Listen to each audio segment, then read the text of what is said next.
Vous parlez, hein? Moi, je travaille. Voyez, voilà.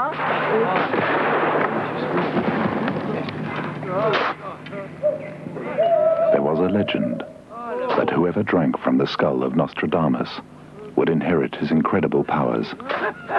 But for 200 years, his grave remained undisturbed, because the legend also said that whoever did so would immediately die.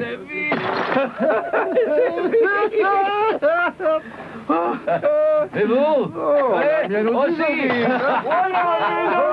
Oh, c'est Robert!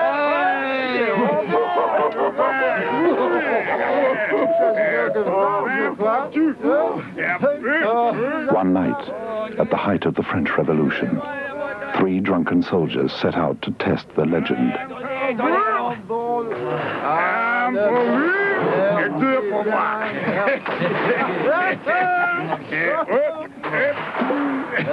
Nous travaillons. Vous le jouez.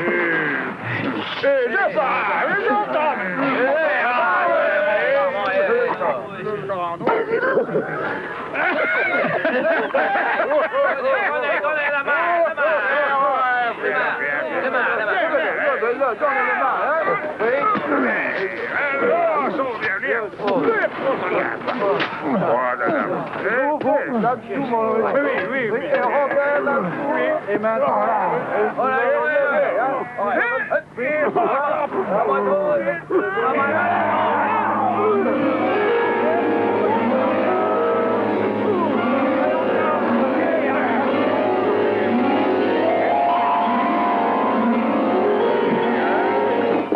It was not the skeleton that suddenly sobered the soldiers, but the plaque around its neck, with the date May 1791, which could only have been placed there at the time of burial in 1566. Nostradamus had predicted 200 years before the exact date when his body would be dug up.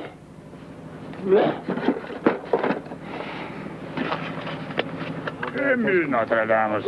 Nostradamus. non, Robert, non, non, non. Oh non, Robert, tu es stupide.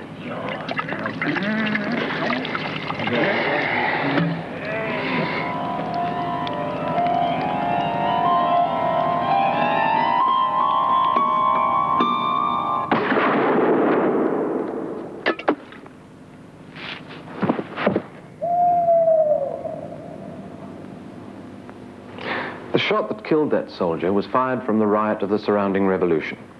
A stray bullet, a freak accident that fulfilled the legend of Nostradamus. Nostradamus. What kind of a man was he, who predicted the date of the desecration of his own grave, whose predictions were used as propaganda during World War II? A man who has accurately predicted events over the last 400 years, from the French Revolution to the Kennedys, and on into the future, even to a Third World War, and eventually the total destruction of the world as we know it. What then are we to make of his predictions? If they're true of the past, what of the future? Tonight, we would like to introduce you to the Prophecies of Nostradamus.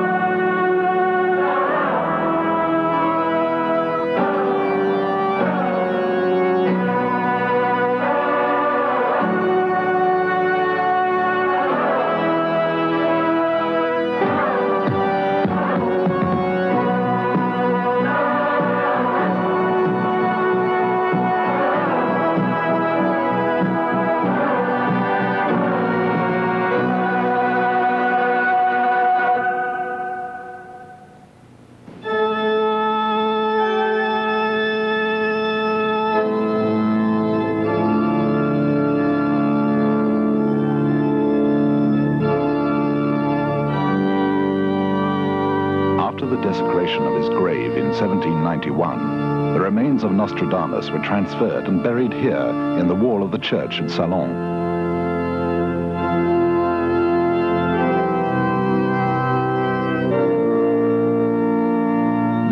final resting place is only 40 kilometers from the small village of Saint-Remy de Provence, where he was born in the year 1503. His ancestry was Jewish, but his immediate family had converted to Christianity. Although his father was a doctor, they led a simple life in this small house, nestling in the shadow of the church. His grandfather, also a doctor, began to educate him at an early age in medicine and the classics, but more significantly, in the ancient science of the stars, astrology.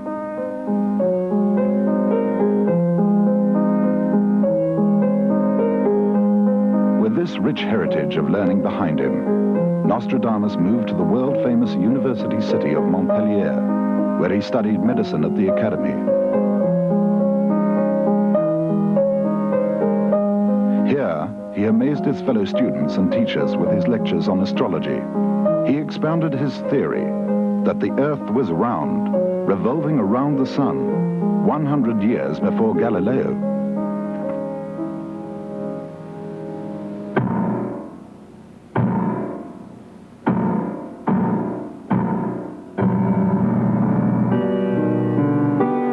Plague, the dreaded curse of the 16th century, spread across Europe, and Nostradamus, when he graduated as a doctor at the age of 22, threw himself into the struggle against it. Oddly enough, he was most successful in combating the plague with a simple yet unorthodox cure of clean air and unpolluted water. He achieved amazing results with what we now know to be common sense, and his fame as a healer soon spread, and afflicted towns from all over Europe sent for him.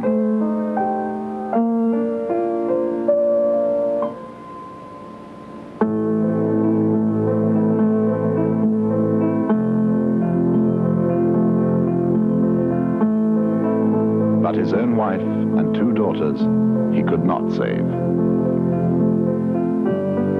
After they died, Nostradamus was left alone and wandered aimlessly through Europe.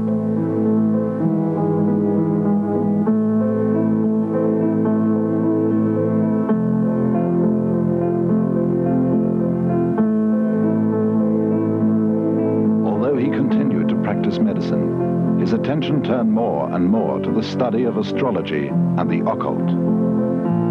It was during this time that Nostradamus first began to experience his visions of the future.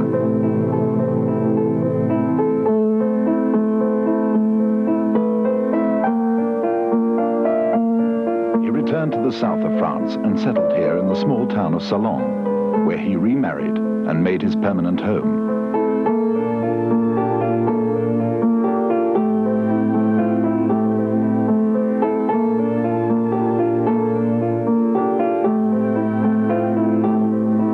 Seclusion of his study, he began to record his amazing visions. Soon, stories circulated about him, earning him the reputation of being at first an eccentric, and then a mystic. On one occasion, he was invited to a banquet where his host attempted to trick him. He told Nostradamus they would be eating pig that evening. He said he had a black pig and a white pig, and he invited his guest to predict which of the 2 they would eat. Nostradamus said, "The black one." The man then went to the kitchen and instructed the cook to prepare the white pig. Later that evening, as they were enjoying their meal, he again asked Nostradamus to say which pig they were eating. He was told the black one, and triumphantly he denounced his guest's ability as a prophet. When Nostradamus quietly insisted that it was indeed the black pig, the man summoned the cook and asked him to declare which of the 2 pigs they were eating. The cook said that while he'd been preparing the white pig, it had suddenly been snatched from the table and devoured by the dogs. So he'd been forced to serve the black pig.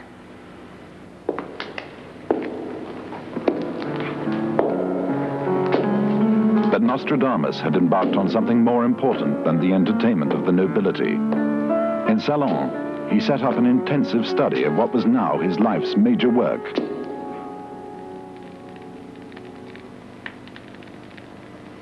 Seated at night in my secret study, alone reposing over the brass tripod. A slender flame leaps out of the solitude, making me pronounce that which is not in vain. Divining rod in hand is put in the middle of the branches. With water moisten the limb and the foot. Struggling fear, sleeves trembling, heavenly splendor. The divine seats himself nearby. His writings clearly show that Nostradamus was both able to see and to hear these events, almost as if he were present in some future time.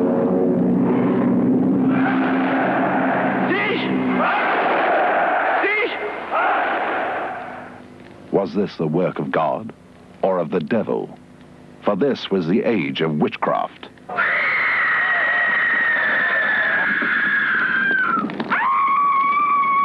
The 16th century was a time when superstition made men strike out at the unusual, the odd, and the eccentric.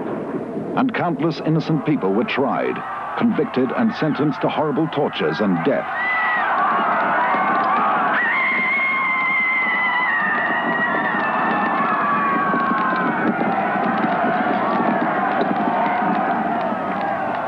For such a man, for any man, to announce predictions now tumbling before him was to invite disaster. So Nostradamus began to write down his predictions in such a way that they would be preserved for posterity and survive fear, suspicion, and destruction through ignorance. He chose a four-lined rhyming verse known as the quatrain.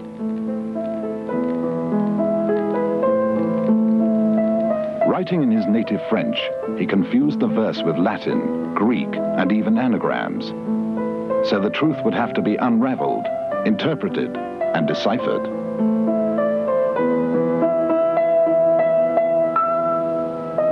He wrote 1,000 quatrains, dividing them into 10 groups of 100 each, called centuries. One half of the quatrains have already come true, nearly 100 of them in recent times. Some are too obscure even for today's scholars. For, as a final precaution, Nostradamus threw his predictions into the air, and by compiling them in the order in which they fell, completely confused the chronological order of events. Only then did he consider it safe to publish. His precautions have been rewarded in that his book is one of the few to remain constantly in print since it was first published in the 16th century. His first edition of 350 quatrains was published 2 years before his death, in 1564. He was immediately summoned before the court of King Henry II, because in one of the published quatrains he wrote, "The young lion will overcome the old one on the battlefield in single combat.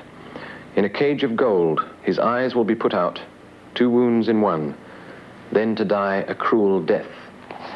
This was the 35th quatrain of the 1st century, which suggested that the old lion, King Henry, would die in a tournament.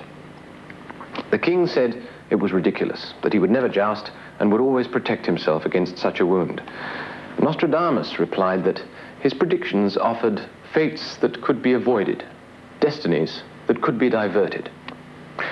But soon after, there was a unique double wedding of the daughters of the king, and part of the celebrations was the staging of a tournament in which the king determined to take part.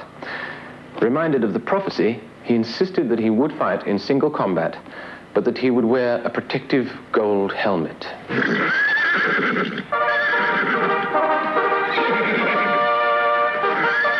The young lion will overcome the old one. The young lion was Count Gabriel de Montgomery. On the battlefield in single combat. Despite the attempts of the young count to refuse the match, they met in the safest possible combat. Wearing a gold helmet, no lance could possibly penetrate to inflict the injury predicted.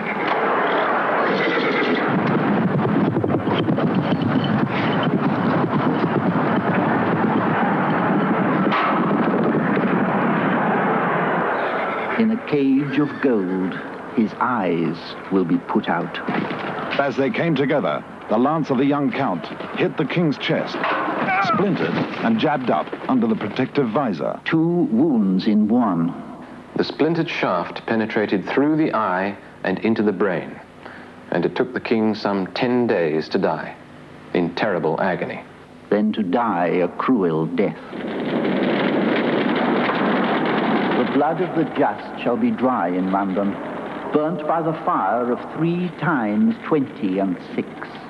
This is the first prediction to come true after the death of Nostradamus, in which he predicts the Great Fire of London and accurately gives the date, 3 times 20 and 6, 1666, a prediction he made 100 years before the event. Erica Cheetham, authoress of the current best-selling book on Nostradamus, has devoted most of her life to the study of his prophecies. He writes of the Great Fire, and he also writes in the fire. The extraordinary story was that a lot of people ran to St. Paul's Church for sanctuary, hoping that that would protect them from the fire in London. And the statue of the Virgin on the porch with the heat cracked and toppled down, and he talks of the Virgin who falls and crashes. The ancient Dane shall fall. Of the same sect, many shall be killed. For the future, idiots without heads.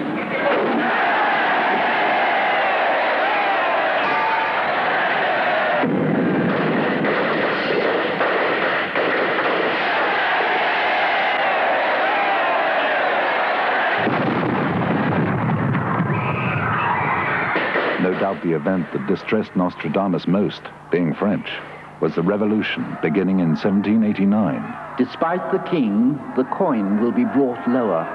The people shall rise against their king. Peace being made, holy laws made worse. Paris was never in such great disorder.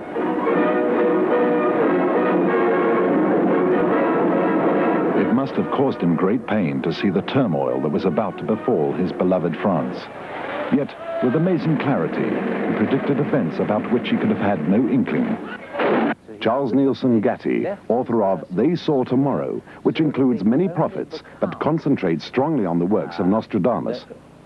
Whether they were true or not, after the event, a conspicuous example, I think, of this is the famous verse in which he says that the first elected king of France, which Louis XVI was, would be stopped with his queen, noted for the color white, which Marie Antoinette was, at a village called Varennes in the north of France, and taken back to Paris, the capital, to be executed by a new form of death, which is, of course, remarkable. 1555, that came about in 1791. He was foretelling not only the actual name of the place, Varennes, but also the bringing into being of the guillotine.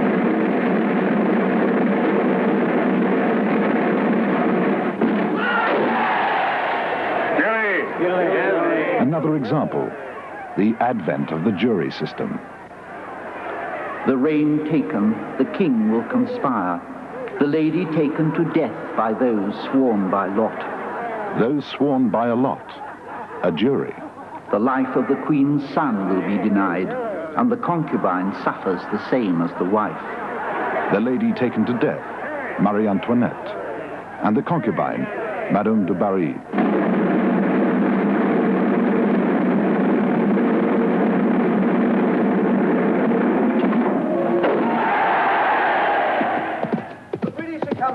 The West shall be freed of the British Isles.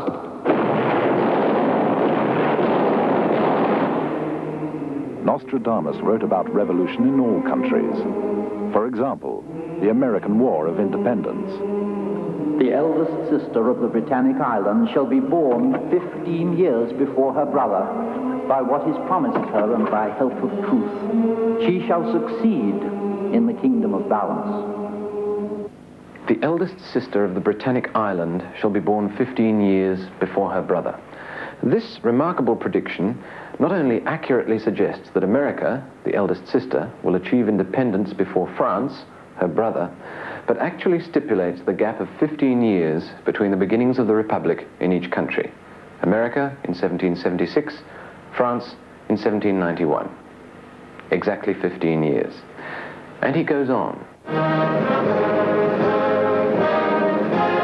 By what is promised her, and by help of truth she shall succeed in the kingdom of balance. The kingdom of balance. This indicates that the Republic of the United States will ensure balance and peace in the world. And there is no doubt that the United States has fulfilled that prediction.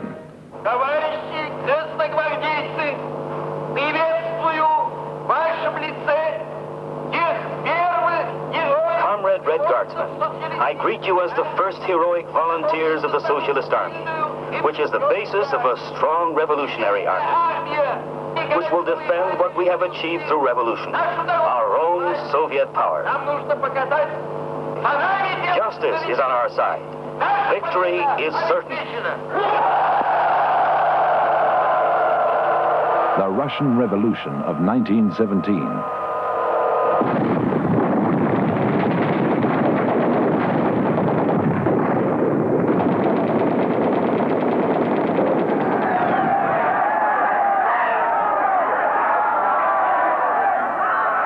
The realm left to two, they will hold it very briefly. 3 years, 7 months will pass in making war. The two Vestals will rebel in opposition. Victor, the latest born in the land of Armenia. Lenin and Trotsky attained power in November 1917. They did not continue the war with Germany for long, but concluded a separate peace in March 1918. Exactly 3 years and 7 months after the beginning of the war.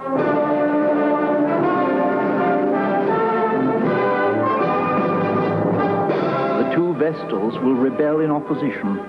After the death of Lenin in 1924, Trotsky and Stalin became rivals. Victor, the latest born in the land of Armenia. Stalin emerged the victor. He was the younger man, born in Georgia as we know it. But in the day of Nostradamus, Georgia was part of Armenia. One of the greatest shall flee into Spain, which after shall cause a wound to bleed long, leading armies over high mountains, destroying all, afterwards shall reign in peace. Here, Nostradamus refers to the long war in Spain, after which he says, they shall reign in peace, which is exactly what happened.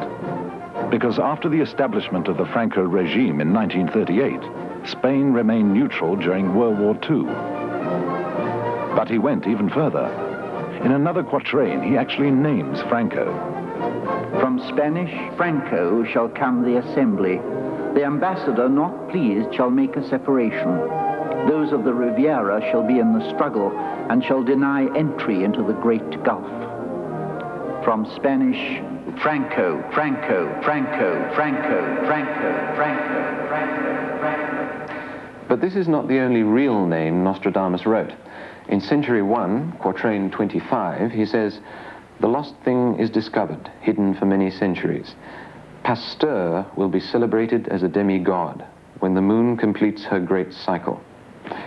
Here, he clearly names Louis Pasteur and refers to his introduction of sterilization in 1889, the exact year that the cycle of the moon was completed. Pasteur the scientist and Franco the leader, both named by Nostradamus in the 1500s. But he speaks of many leaders. Some he calls antichrists, a description not just of the men, but of the movements they led against peace and Christian principles. He refers to 3 antichrists. The first was Napoleon, the second Hitler, and the third yet to come.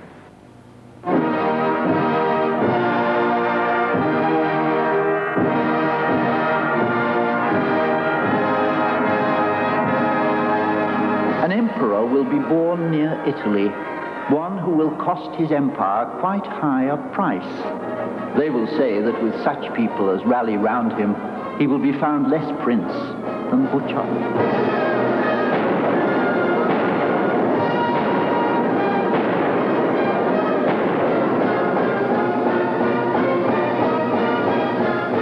This was the first use of the word emperor in association with France. Not only did Nostradamus, living in an age of kings, have to predict their disappearance, but that such a man as Napoleon would take for himself that august title, Emperor. And to be born near Italy, in Corsica, was unheard of for a French ruler. From a simple soldier he will attain to empire. From a short robe he will attain the long. Great swarms of bees will arise, such that nobody will know whence they've come. This is an excellent example of both his accuracy and the clever way in which Nostradamus hid his true meaning. The reference to great swarms of bees would have had very little significance until 1799, the year Napoleon, as emperor, adopted the beehive as his crest. For 14 years he will hold the tyranny. Napoleon's length of reign, from the day he overthrew the Directory on November the 9th, 1799, to April the 13th, 1814, was 14 years and 5 months. A great troop gathered shall come from Russia. The destroyer shall ruin a city. The name Napoleon is Greek for the new destroyer, and Nostradamus predicts the abortive attack against Russia and the beginning of the downfall of Napoleon. The rear guard will make defense, but the exhausted ones will die in the White Territory.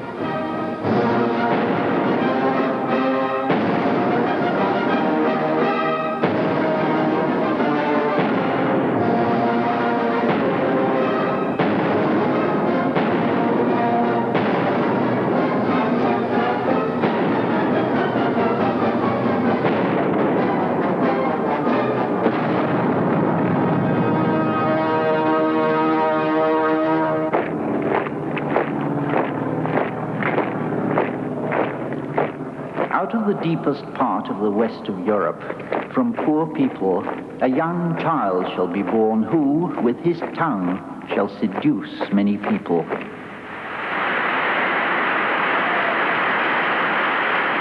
Neurosis, charlatanism, bombast, anti-socialism, hate to the Jews, treachery, murder, race insanity. I am the leader of the German people. The great squawker, proud without shame, shall be elected governor of the army.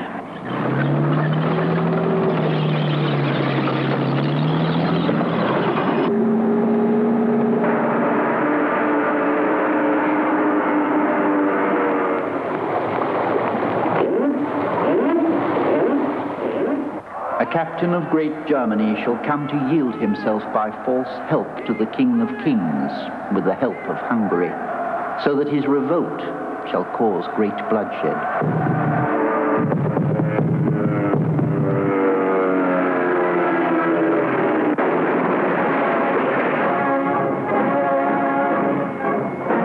They shall pursue crosses of iron, topsy-turvy.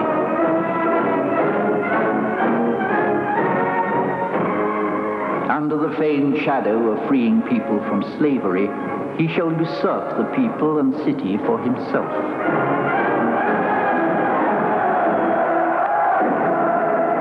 He shall do worse by the deceit of a young whore, for he shall be betrayed in the field, reading a false poem.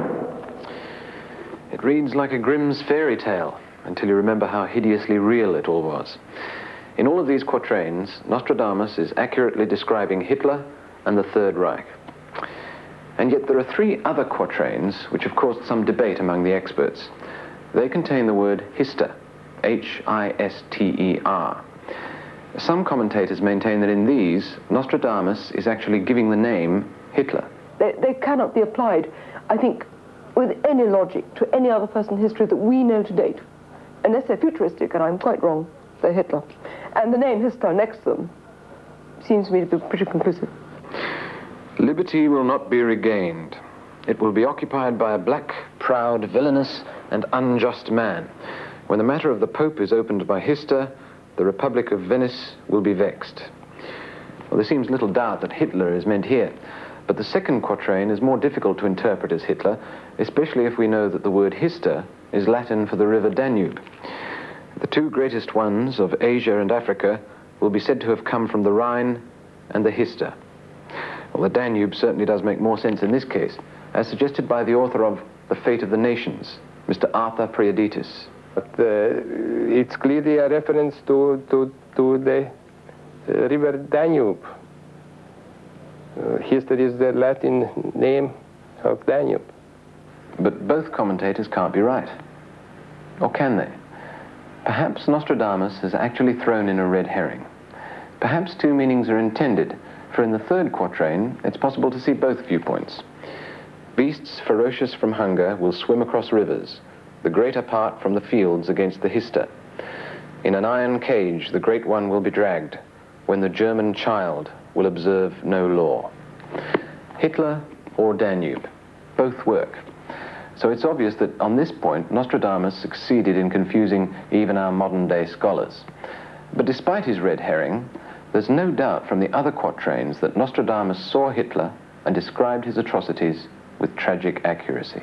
There are quatrains that could refer to Hitler, as for instance the one in which he mentions Nero.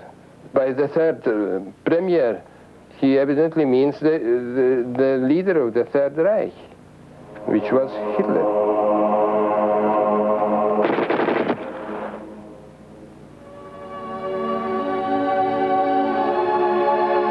The third premier, worse than ever did Nero, see the spilling of brave human blood. He shall cause the furnace to be rebuilt.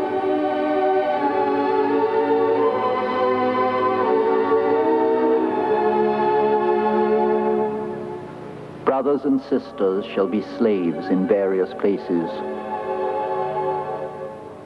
They shall go in heaviness, witness their chin, forehead, and nose.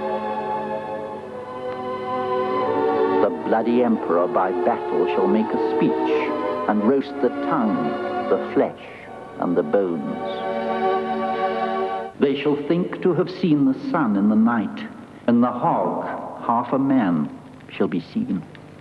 Noise, singing, battles in the sky shall be perceived, and brute beasts shall be heard to speak. Here is another example of how the prophecy only becomes clear after the event. It could be said that Nostradamus himself does not quite understand what he is seeing here. It would be difficult to conceive in 1560 that one day man would fly and wear oxygen masks.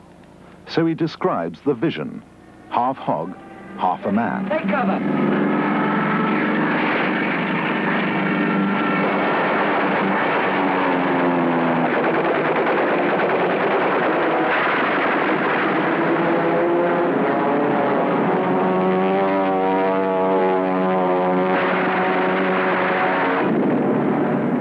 Half a man shall be seen. Noise, singing, battles in the sky shall be perceived, and brute beasts shall be heard to speak. The beasts heard to speak is the radio talkback, and battles in the sky we now know too well.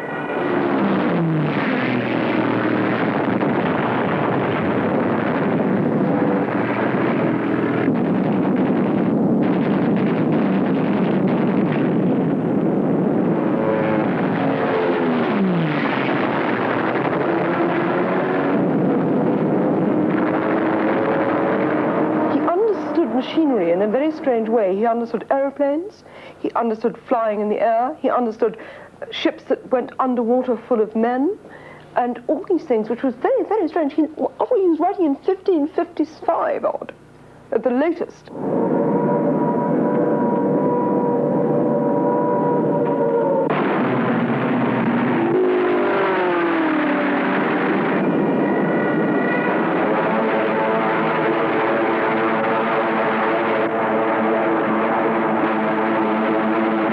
In the islands shall be such horrible tumults that nothing shall be heard by a warlike surprise.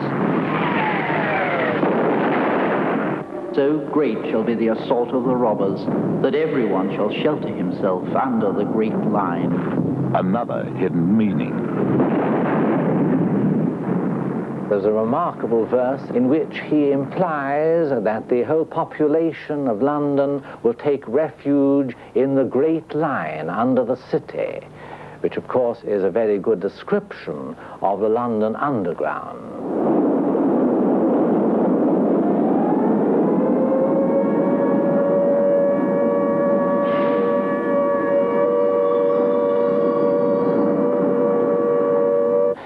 And he says that living fire in globes will descend upon the city and light it up so that it can be destroyed.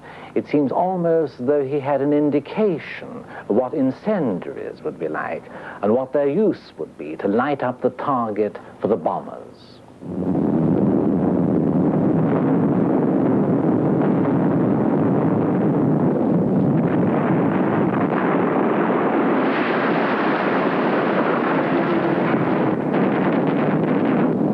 By night the fleet shall shoot against the city.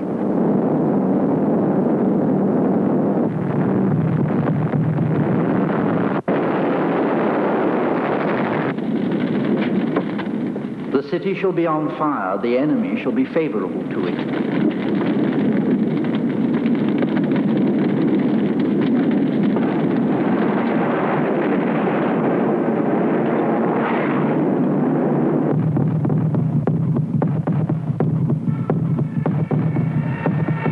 As well as seeing planes and bombing, Nostradamus also describes ships and even army ducks. When the fish that is both terrestrial and aquatic, by a strong wave shall be cast upon the shore.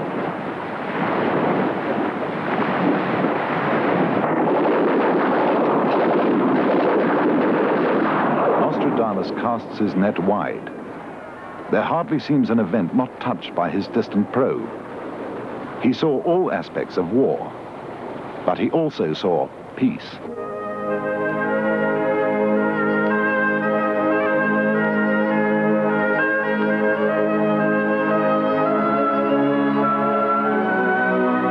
The scourge being past, the world shall be made smaller. Peace for a long time.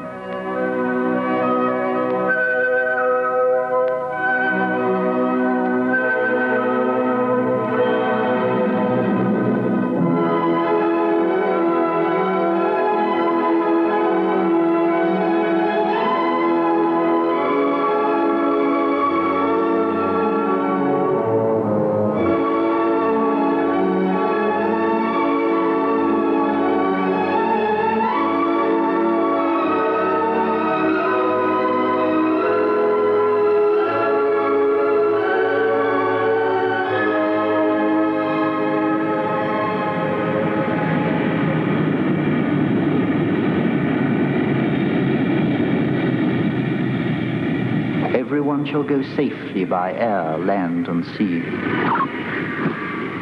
And then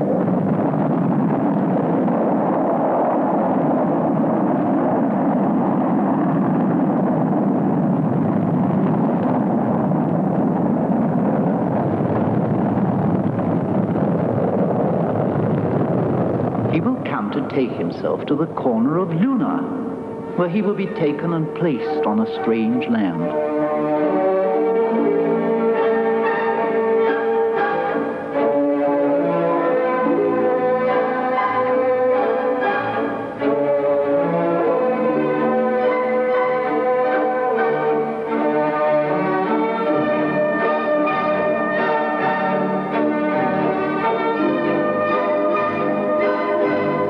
In this quatrain, referring to man's walk on the moon, Nostradamus goes further to talk about the space race and its attendant tragedies. The unripe fruit shall cause great scandal, great blame.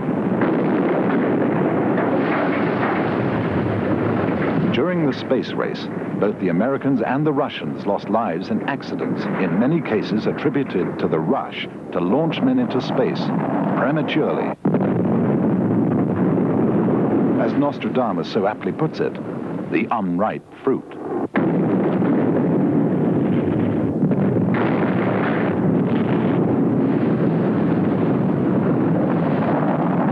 But as well as the failure, Nostradamus also saw the success. Great blame. To the other, great praise.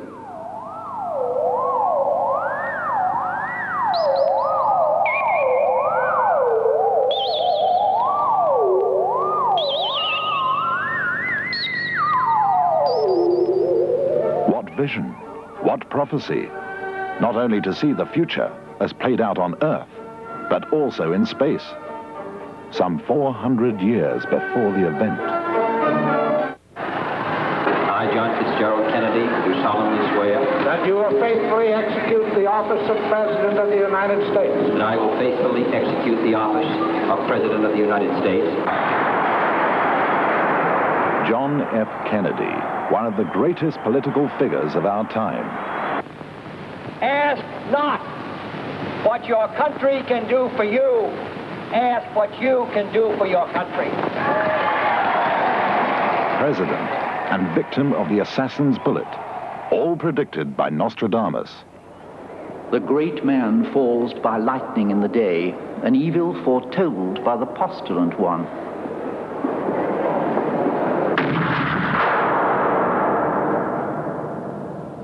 According to the forecast, another falls in the hours of the night.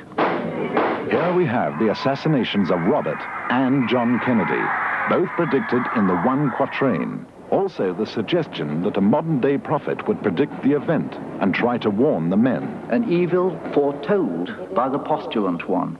Jeane Dixon publicly foretold the assassination of President Kennedy 11 years beforehand, in 1952. And I remember that day of August 1952. It was pouring down rain just as it was when you came. And I felt this presence so close to me, very close to me. And as I went to the St. Matthew's, was kneeling in prayer in front of the Holy Mother, there it showed me as though it was a film, everything that would happen. And it even showed me that the president would be seated, he'd be Democrat, and assassinated in his first term. Now that was a revelation, that was a prophecy, that would not change. Well, it's interesting that Jeane Dixon, like Nostradamus, used a trance method of seeing into the future. But then, when I got the name of the assassin, that it would be a plot, that was a prediction. That was picking up the thoughts. It's like when you turn on radio or television and pick up a certain channel. So I picked up the channel and got the name of Oswald, and that's documented before it happened. And as I recall, I tried many ways to get to the president, and I thought, well, the best way and the easiest way was to go to Kay Haley. Kay Haley was a very, very close friend of the president's. In fact, knew the father long before Jack was born. And I asked her, would she go to the White House and intercede for me, and ask the president not to go to the Southwest. And his trip had not been announced publicly. She said, Jeane, what trip? I said, Kay's a trip to the Southwest, to Texas. And she promised to go to the White House and intercede for me, and she did go. Just as Jeane Dixon's warning was ignored, so too was that of Nostradamus, even though in quatrain 37 of the 6th century, he writes with incredible detail of the controversy that would arise over who was actually guilty. The ancient work will be accomplished. From the roof, evil ruin shall fall onto the great man. Being dead, they will accuse an innocent of the deed, the guilty one hidden in the misty woods. Lee Harvey Oswald was arrested for the murder of President Kennedy and was himself assassinated before trial. This is the basement floor of the Dallas City Hall, and that's a scuffle on the basement floor. It seems to concern photographers. It was initially accepted that he was the only one responsible, but new evidence has not only suggested that others were involved, but indeed that Oswald himself might not have fired the fatal shot. Being dead, they will accuse an innocent of the deed. Oswald was reported to have shot Kennedy in the back from the 6th story of this building. But 2 bullets hit the president. One was from behind, but the second, the fatal shot, clearly came from the front, as can be seen from this 8mm film.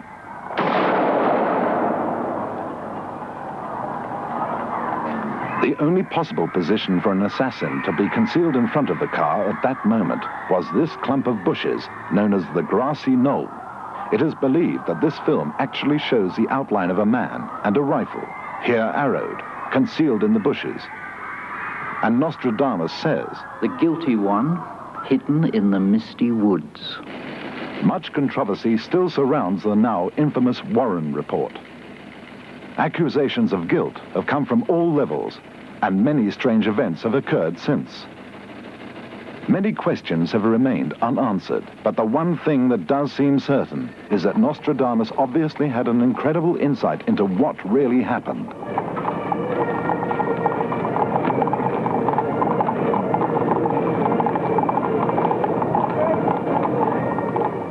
According to the forecast, another falls in the hours of the night.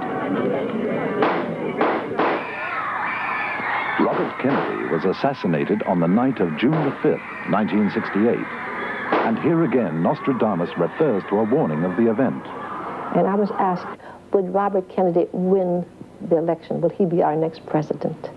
My reply was no, that Senator Robert Kennedy will never be president of the United States unless he withdraws his candidacy and does not run again until 1976, because 1976 is his timing, that he's rushing it, and that he would be assassinated, and I said it would be right here in this room. I said he would be carried away in his own blood.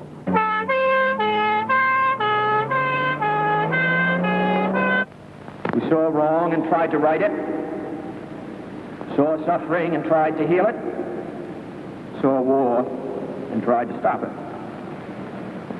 Those of us who loved him and who take him to his rest today pray that what he was to us, and what he wished for others, will someday come to pass for all the world. But does it stop with two brothers? There is a third Kennedy. In several quatrains, Nostradamus writes about three brothers, but there is one in particular in which there seems little doubt that he is referring to both John and Edward Kennedy. The youngest son shall be slandered by a detractor. When enormous and martial deeds shall be done, the least part shall be doubtful to the eldest. And soon after, they shall be equal in government. Here, Nostradamus is referring to John Kennedy as the eldest and Edward as the youngest. The youngest son shall be slandered by a detractor.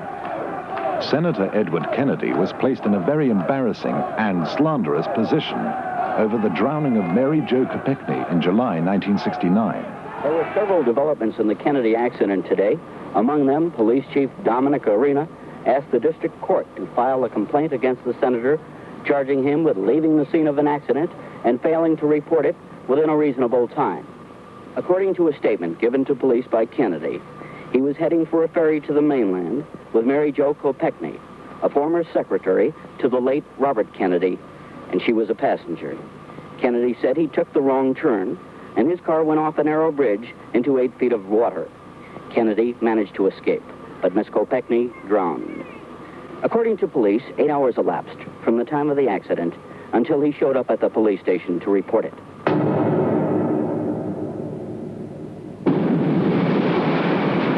When enormous and martial deeds shall be done, the least part shall be doubtful to the eldest.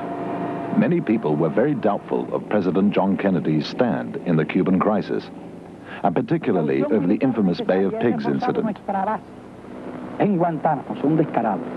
Y hoy evacuamos los familiares de los militares ahí. It shall be the policy of this nation to regard any nuclear missile launched from Cuba against any nation in the Western Hemisphere as an attack by the Soviet Union on the United States, requiring a full retaliatory response upon the Soviet Union. Fortunately, a world war was avoided, and John Kennedy proved the value of his decision, which brings us to the last line of the quatrain. And soon after, they shall both be equal in government. This suggests that Edward will be equal to his brother John in government, that Edward Kennedy will be President of the United States of America. In the light of recent events and opinion polls, this would hardly seem to be an unreasonable prediction, but it was written 400 years ago.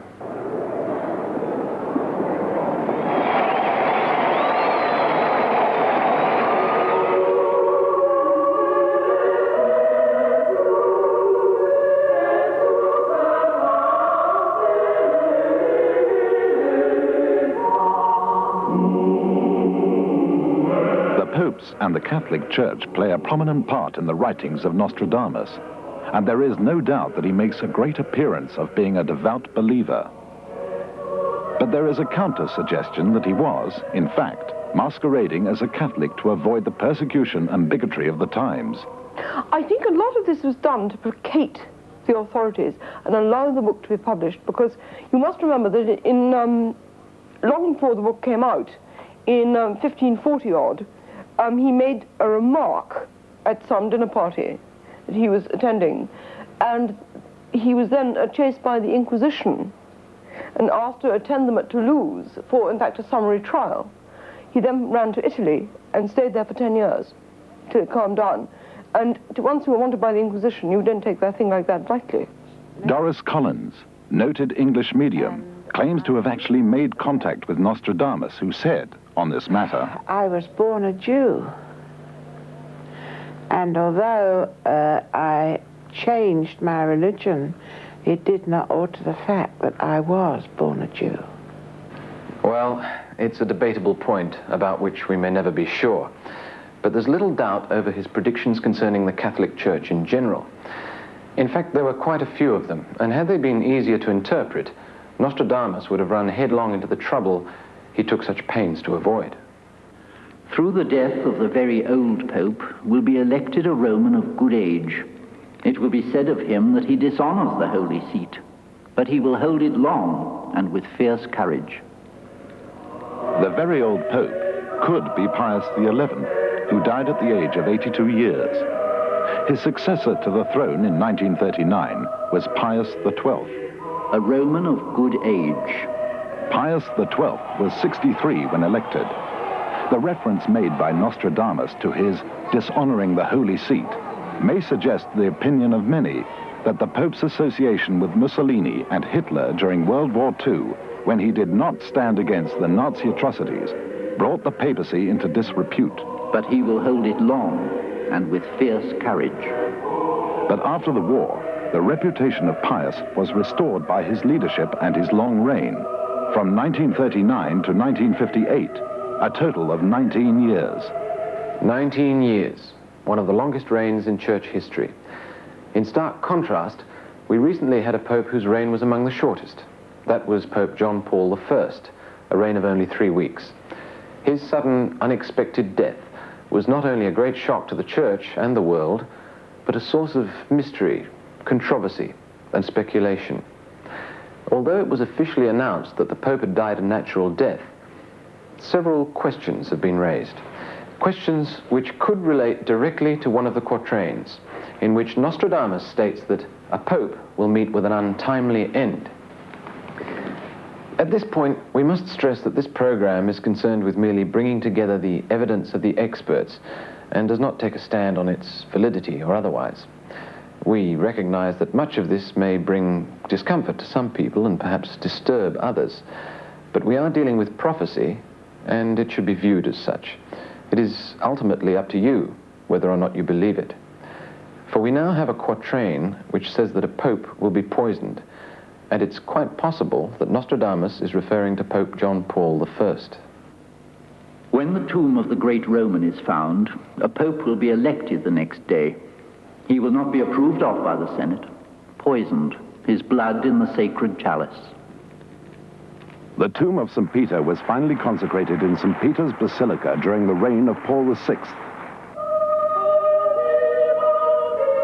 When he died in 1978, the next pope elected was John Paul I. A pope will be elected the next day. He will not be approved of by the Senate.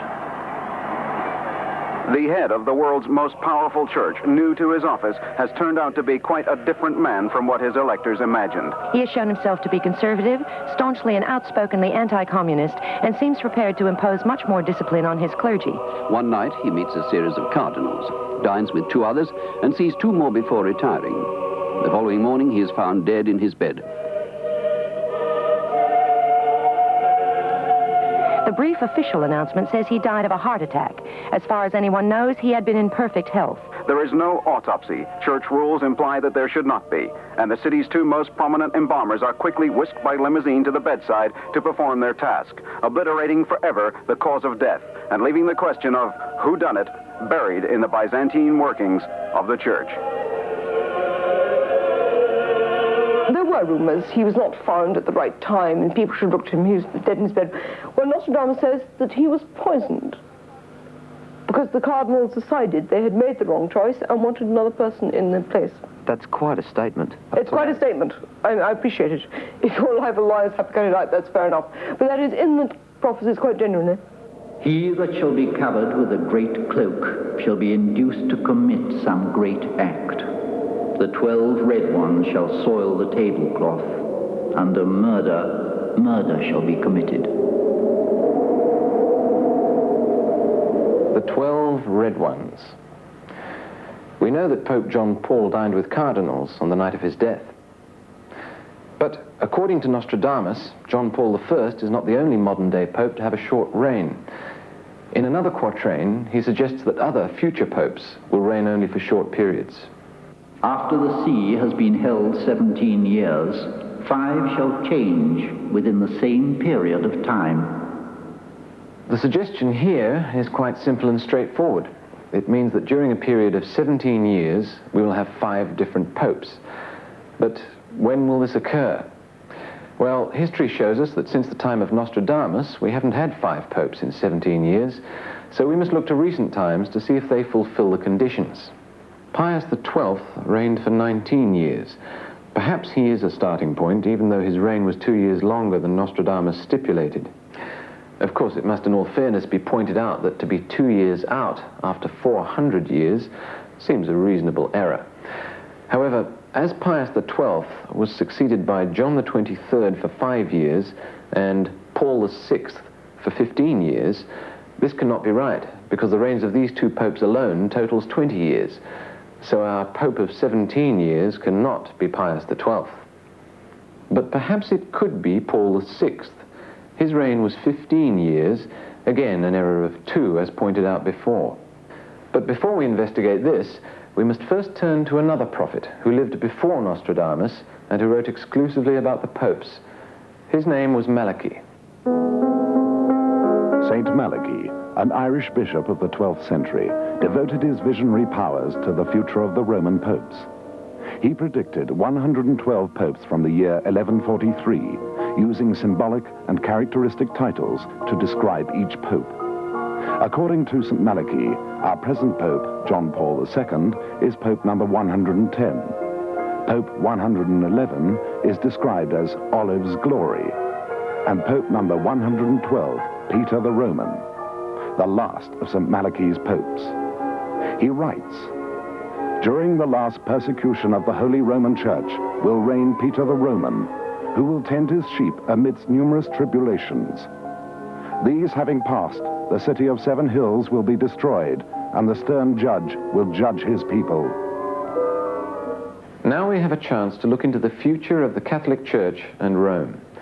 Knowing that St. Malachi has said there will be 112 popes, and John Paul II is number 110, then in his theory, there are to be only 2 more popes of Rome. The last to be called Peter, and the other, we're not sure. Now let's see how this compares to Nostradamus. He says not that the popes will end, but that they will have to leave Rome because Rome is devastated, and he gives us a hint of the time when this will occur. If the pope who reigns for 17 years was Paul VI, then he will be followed by 5 more within the same period. 1, John Paul I, 3 weeks. 2, John Paul II. 3, 4, St. Malachi's last Pope of Rome, Peter. 5, another Pope, but not in Rome, and that Pope will be elected within 17 years from 1978.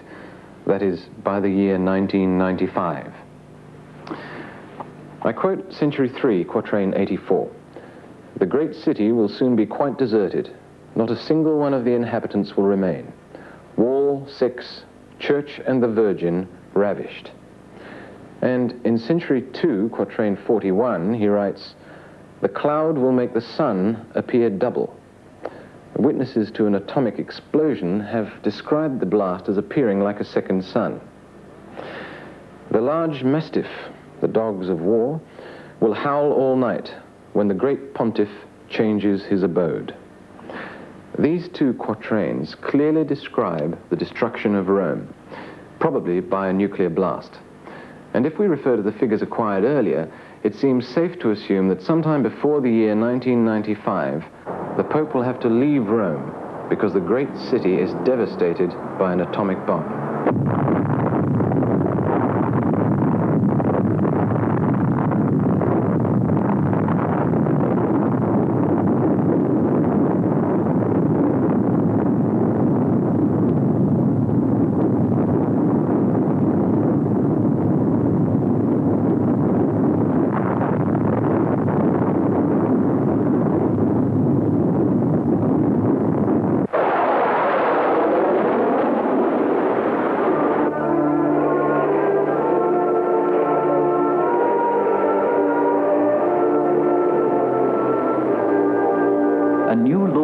will occupy a new land around Syria, Judea, and Palestine. Here, Nostradamus is referring to the creation of the Israeli state. But he goes much further than that.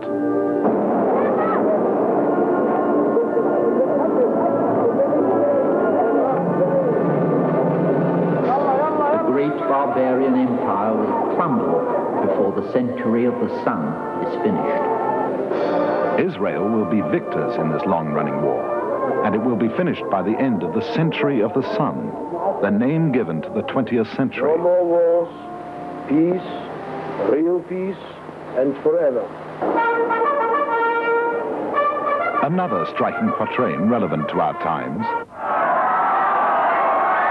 Rain, famine, war in Persia having not ceased, two greater faiths shall betray the monarch. Being ended there, it shall commence in France, a secret omen to one that he shall die. This is a startling prediction, giving outstanding detail of the war in Persia, the ancient name for Iran. But let us examine it carefully.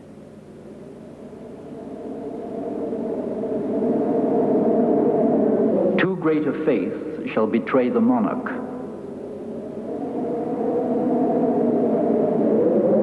It shall commence in France. Until recently, the majority of people did not know who the Ayatollah was, let alone that he would launch his coup from Paris. Yet Nostradamus, 400 years before, predicted it.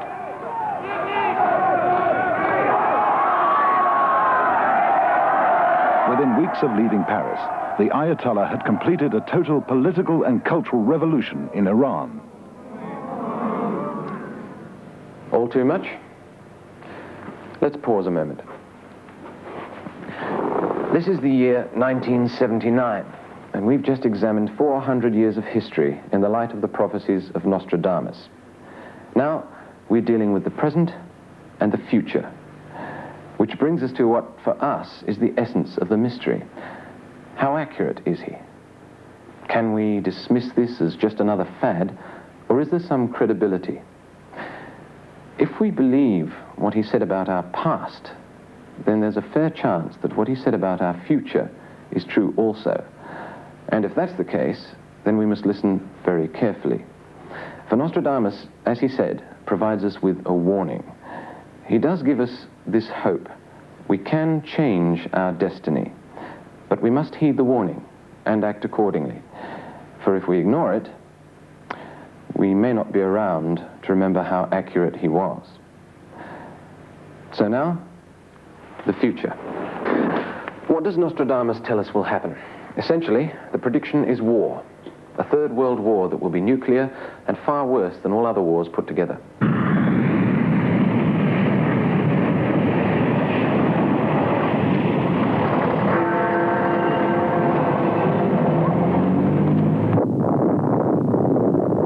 One that shall cause the infernal gods of Hannibal to live again, the terror of mankind. Never more horror, nor the papers tell of worse in the past.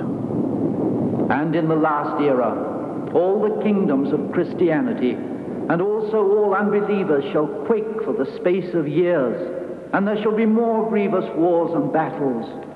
Towns, cities, castles, and other buildings shall be burnt, desolated, and destroyed. Married women and widows ravished, sucking children dashed against the walls of towns, and so many evils shall be committed by the means of that infernal prince, Satan, that almost the entire world shall be undone and desolate. So Nostradamus predicts a third world war. What's so startling about that, you say? People have been predicting a third world war ever since the second one finished. All right, but Nostradamus, who wrote this 400 years ago, also gives us the year and the signs to look for. He tells us who will be fighting and why, and suggests there will be occurrences of unprecedented natural disasters such as floods, famine, and earthquakes, and tells us exactly when and where these events will take place. He assembles a powerful jigsaw puzzle, the eventual pattern of which cannot be denied. So let's take the pieces of that puzzle one by one. I might warn you that from now on the subject matter will not be very comfortable, But as the thinking creations of this universe, perhaps we have an obligation to protect it and consider any warnings to that end.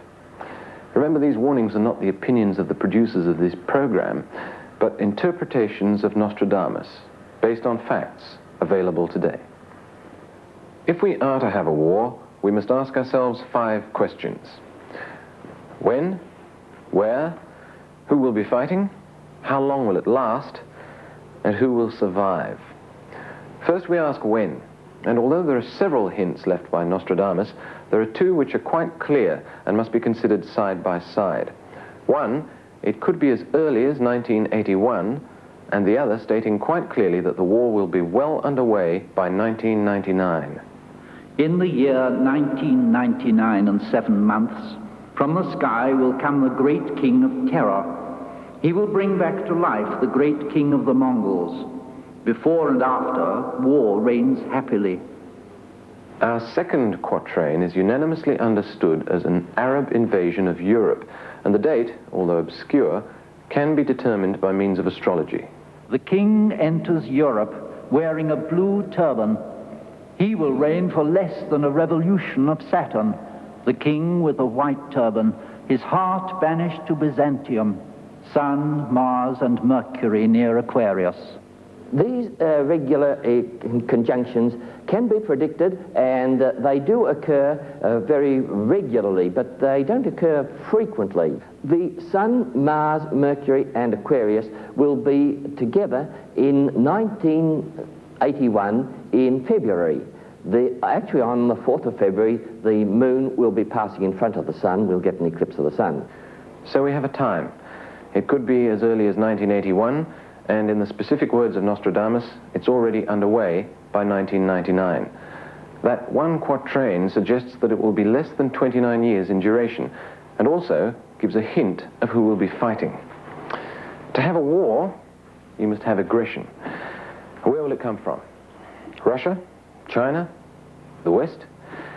In quatrain after quatrain, Nostradamus indicates that the trouble will come from the Middle East, specifically Iran, or, as it was called in his day, Persia. By fire and sword, not far from the Black Sea, they shall come from Persia to seize upon Trebizond. The kingdoms of the church will be overcome by the sea.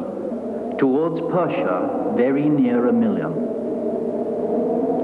Help provided too late, Persia will turn and invade Macedonia.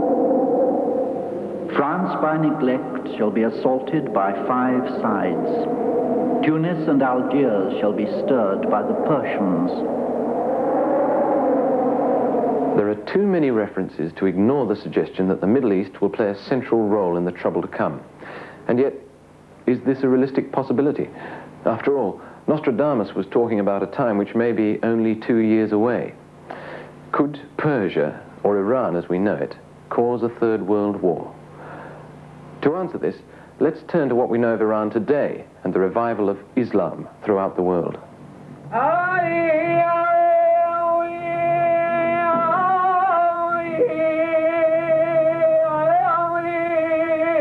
Founded in the 7th century, the Islam faith is the world's youngest universal religion. With an estimated 750 million followers, the faith has become the 2nd largest and is fast catching up to Christianity. This past decade has seen a sudden and somewhat unexpected resurgence of Islam. Muslims throughout the world are rediscovering their spiritual roots and reasserting the political power of the Islamic way of life. The Islamic moral code is regarded by many Westerners as a relic of the Stone Age with harsh criminal provisions. For example, an habitual thief is punished by having his hand cut off. A person caught drinking alcohol receives 80 lashes. An adulterer is either scourged or stoned to death. World attention is now focused on the Islamic countries. They form what's been dubbed a crescent of crisis.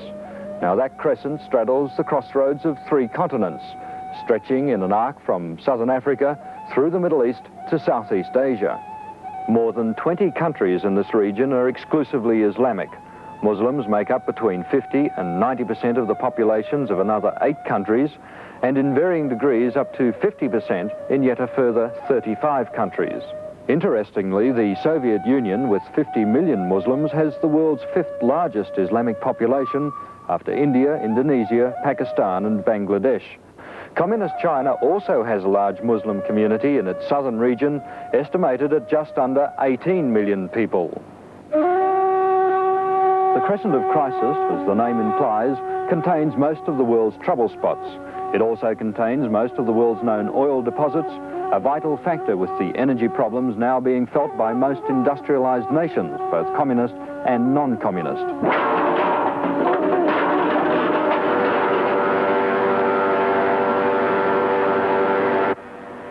It's the importance of this factor that's given added impetus to the Islamic revival. The realization by Muslims that the major powers have become increasingly dependent on them for their very existence. The world's Muslims believe that they and their countries have been both economically and culturally suppressed by the superpowers, but that now, because of the world oil situation, they're finally able to reassert themselves. The question that still remains is how the superpowers will react to this continuing development of the Islamic faith. Out of the country of Greater Arabia shall be born a strong master of Mohammedan law, who shall vex Spain and conquer Granada, and by sea shall come to the Italian nation.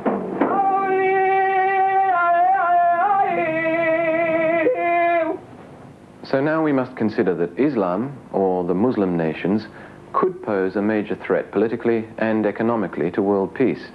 They have the objective, they have the numbers. But do they have the technology to wage a nuclear war?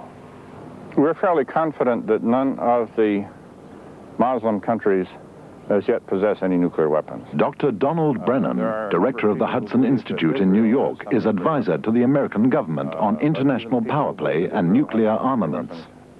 The major threat that we're concerned with in security planning for the United States is and will remain for a long while to come the Soviet Union. The Soviets could undoubtedly inflame crises in many areas of the world that might lead to major wars. There are no other powers that are in prospect that would pose the kind of risk to Western security that the Soviet Union does. The Chinese were perceived to be more of a threat several years ago, but even when they were thought to be some kind of threat, no one thought of them as the primary threat, and it was not believed that they would be the primary threat for generations, probably. The possible threat from countries in the Middle East, whether Iran or the Arabic countries, is primarily an economic one in the near term, in that these countries control much of the world's supply of oil, and that can become an important security threat. Apart from that problem, because in part of the importance of oil, the Soviet Union is very active in becoming involved in the Middle East, and the Soviets might very well participate in some Middle Eastern crisis in some way that might very realistically lead to a war.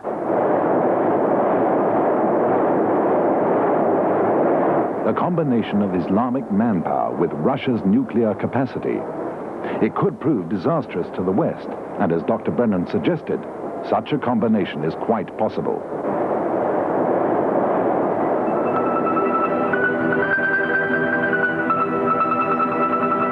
We know the Soviet Union has the 5th largest Muslim population in the world, yet another reason why the two countries could combine. Also, surprisingly, Nostradamus even indicates that there might be a change in southern Russia, involving a split and even a decline of communism.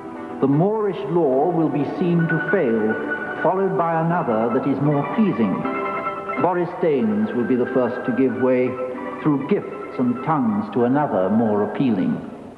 This reference to Moorish law is intriguing because some 10 years before Nostradamus first began his writings, Sir Thomas More published his famous Utopia, the great formula for the perfect but imaginary state.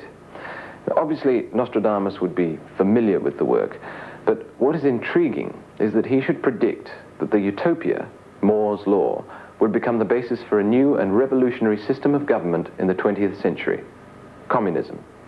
And further than that, to suggest that it will ultimately weaken and fail. Boris Danes will be the first to give way through gifts and tongues to another, more appealing. That could mean the end of communism. There is a reference to the river Boris-Danes, which is the Dnieper in southern Russia. It says that Boris-Danes will fail. That means Dnieper will fail first. Respectively, the southern Russia will fall first. Now, as we know, in southern Russia, there is a great influence of Islamic religion. And this may mean that to the people who live in southern Russia, the Islamic doctrine will prove more seductive than communism. The old will hold strong, then removed from the scene. Then all things common among friends put far behind. All things common among friends, the main theme of communism, so aptly described by Nostradamus, is to be put far behind. So, in answer to who, it's quite logical to suggest that the West and Christianity could be fighting a nuclear war against the Soviet Union and Islam, united as the Eastern power. And why do we imagine it will be a nuclear war? Leave, go forth out of Geneva all. Saturn of gold shall be changed into iron. The contrary of the positive ray shall exterminate all. The contrary of the positive, which shall exterminate all. This could only be a reference to the chain reaction involved in nuclear fission, in which the balance of positive and negative particles of the atom are bombarded by additional neutrons. Uranium undergoes fission, which means the atoms divide into two, and in the process they give off neutrons, and these will cause other atoms to divide into two, and each time an atom divides into two fission products, as they are called, a lot of energy is released, and one can make the thing so that many atoms divide into two simultaneously to generate a great deal of energy suddenly. From hidden fires a great place burns with heat. Little rain, a hot wind, wars and raids. It increases the temperature of everything in that region, and of course they start to burn in the atmosphere. So it's the main devastation is the result of widespread fires, all taking place simultaneously. Before it happens, the heavens shall show signs. In the year that Saturn and Mars are equally fiery, the air is very dry, a long meteor.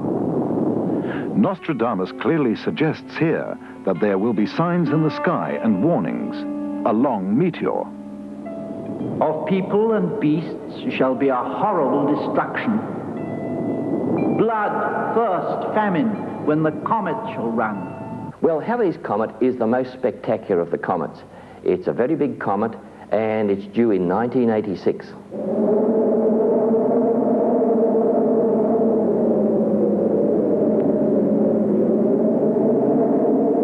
I bewail Nice, Monaco, Pisa, Genoa, Savona, Sienne, Capua, Modena, Malua. Upon them blood and sword for a New Year's gift. Fire, earthquake, water, unhappy ending. These cities of southern Europe devastated around the new year. A definite warning for Europe. Not just confined to fire and water, but also earthquakes, a natural disaster, which Nostradamus often says will take place in our immediate future. The earth shall so quake that it shall fall and ruin the great theatre. The earthquake shall be so great in the month of May, Saturn, Kuiper, Jupiter, Mercury and Taurus, Venus also, Cancer, Mars in zero. Then hail shall fall, bigger than an egg. In that quatrain, 67 of the 10th century, he not only gives us the month of the great earthquake as being May, but also the means whereby the year can be calculated astrologically through the conjunction of Saturn, Jupiter, Capricorn, Mercury. And such a configuration occurs in the year 1988. 1986, Halley's Comet. 1988, the great earthquake. And where will this great earthquake be centered? There are many major fault lines across the world, but one which has already devastated a city and which scientists agree will strike again soon is the San Andreas Fault, which runs along the west coast of the United States. The crust of the Earth is broken up into plates, which are moving with respect to each other. Normally, it doesn't occur smoothly. Strain builds up like the energy you store in a rubber band when you stretch it, until the rubber band breaks, and the plates, or the rocks along the edge, snap back into line, and the vibrations that are caused by that sudden motion radiate out and are felt and recorded as an earthquake. And such a thing happens in a populated area. It's a great disaster. It's been determined that the recurrence rate between great earthquakes is about 160 years. The last one was in 1857, that was 122 years ago. So we're getting up into the time period when we have to think about such an occurrence.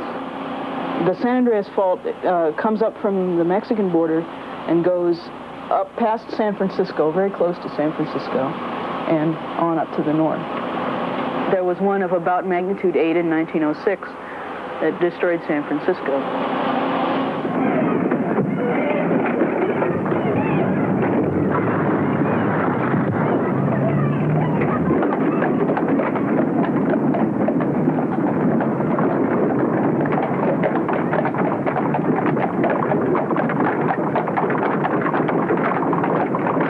Are still moving, and only a certain amount of strain can be held up there. It will happen again.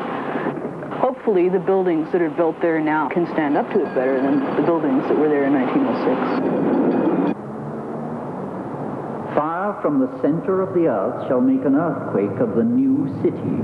Could it be that Nostradamus means the newly built city of San Francisco?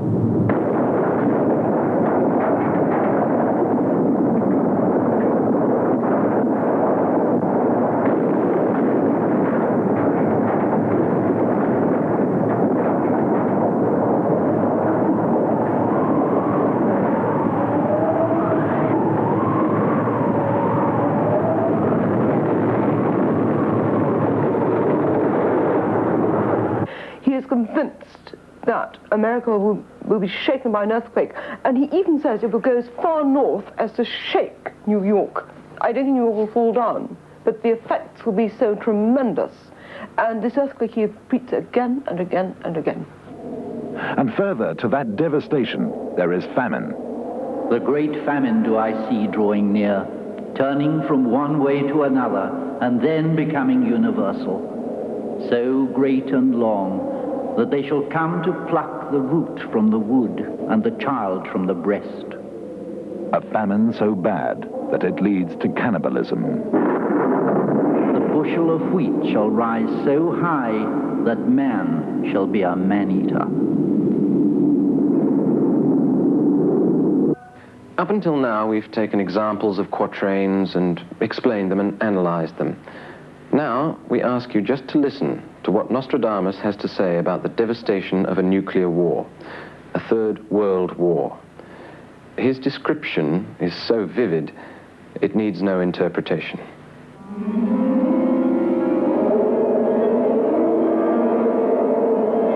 The kingdom of Fez shall come to those of Europe. Fire and sword shall destroy their city. The great one of Asia by land and sea with a great army, so that blues, greens, crosses, to death he shall drive. Tears, cries and wailing, howls and terror, an inhuman, cruel heart, black and cold. Lake Geneva, the islands, the main people of Genoa, blood pours, hunger for wheat, mercy to none.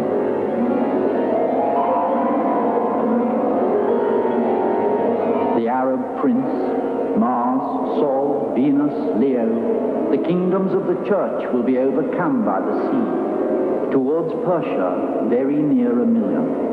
Turkey, Egypt, true serpent will invade. In the Danube and Rhine shall come to drink the great camel, and shall not repent.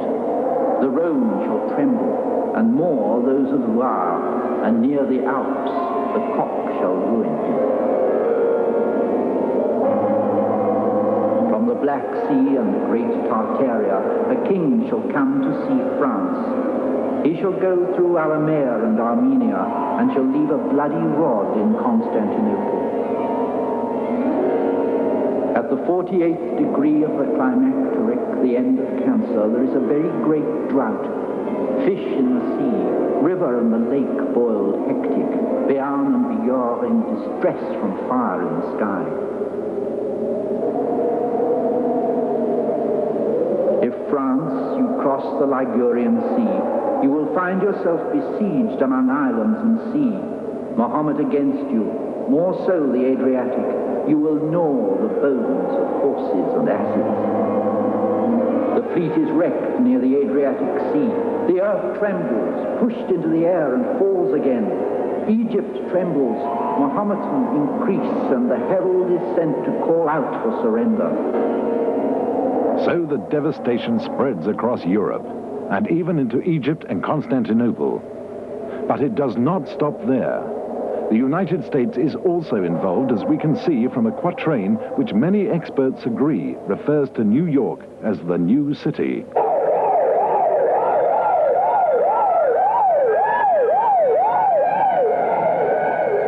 Garden of the world near the new city, in the way of the man-made mountains, shall be seized on and plunged into a ferment, forced to drink sulphurous, poisoned waters.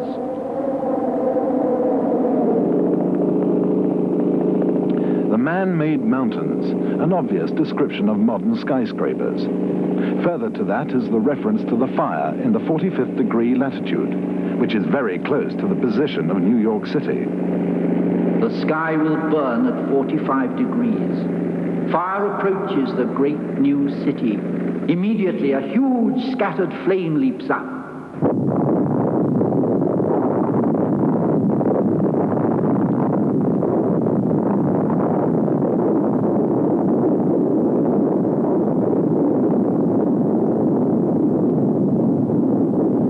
In answer to the question where, it's likely that most of the world will be involved. Hopefully some a little less than those specifically described by Nostradamus. Which brings us to the question of who will survive. To answer this, we need to remember Hiroshima and try to comprehend the devastation of more than 20 years of nuclear holocaust. Obviously, many of us would have no chance whatsoever. But there is light at the end of the tunnel. Nostradamus does tell us the war will end, and that the West will ultimately win due to an unexpected alliance, an alliance between the USA and Russia. Now, this may seem far-fetched, but let's examine the evidence given by Nostradamus. When those of the Arctic pole shall be united together, there shall be in the east great fear and trembling. One shall be newly elected that shall bear the brunt. Rhodes, Constantinople shall be dyed with barbarian blood. Those of the Arctic pole can only mean Russia and the US. As we see here at the Bering Strait, the two continents are at their closest point in the Arctic Circle. Alaska, part of the US, and Russia. And he goes on to say, in the east, great fear and trembling. So he's suggesting here that these two northern powers will unite against the east. And there's a further quatrain to support this. One day the two great masters shall be friends. Their great powers shall be increased. So, after many years of fighting, it seems that Russia herself may become uncertain, that there will be a division in the land, the south remaining with Islam due to the predominance of Muslim population, and the north joining with the US, those of the Arctic pole. And incredible as it may seem, Nostradamus suggests that this alliance will not only occur, but will triumph, as he says in several quatrains and also in one of his epistles. For the principal eastern ruler, being for the most part moved by the northern and western men, shall be vanquished and put to death, beaten, and all the rest put to flight, and the children he had by many women put in prison. The barbarian league will be driven out. Of the two laws, the pagan one will fail. Here he tells us the pagan law will be driven out, and goes on to talk of a king of Europe who eventually becomes a driving force for victory for the West. As a griffin shall come the king of Europe, accompanied by those of the north. Of reds and whites shall conduct a great troop, and then shall go against the king of Babylon. There it is again, another reference to those of the north. And the reds and the whites? Russians and the West. By Antichrist 3 shall be brought to nothing. His war shall last 27 years. The heretics dead, prisoners exiled. Blood, human body, water made red, earth shrunk. Here, Nostradamus states definitely that the war will last for 27 years, and that the third Antichrist will be driven back and brought to nothing. From Barcelona, from Genoa and Venice, from Sicily near Monaco united, against the barbarian the fleet shall take her aim. The barbarian shall be driven back. After this war shall have lasted a good while, there shall be a renewed reign of Saturn and a golden age. God the Creator shall say, hearing the affliction of his people, Satan shall be put and tied in the bottom of the deep, and here shall begin an age of universal peace.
Ecclesiastical power shall return in force, and Satan shall be bound for the peace of 1,000 years. It seems our jigsaw puzzle is now complete. We are talking of a war that could begin in 1981, that definitely lasts for 27 years, that involves the East, and notably Islam, against the West and Christianity, ultimately in alliance with Russia. It spreads over most of the world, but specifically in Europe. After that, there will be peace, possibly for as long as 1,000 years. After that peace, we're not told much of what will happen, except that ultimately, and he actually gives the year, the world will end.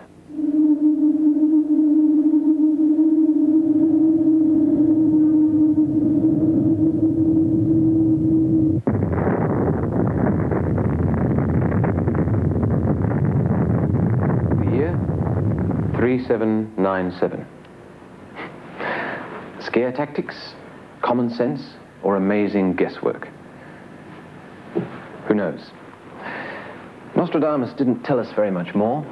The climax of his predictions is also the climax of this program. We're at the crossroads. Our immediate future is the worst war man will ever know. And not just according to Nostradamus. Hearing his words simply reminds us that a third war is highly possible, considering the current unrest across our world. It's something we all hope will never happen. Perhaps if we heed Nostradamus, it may not be too late. The decision is not up to the next generation. It's up to us. Good night.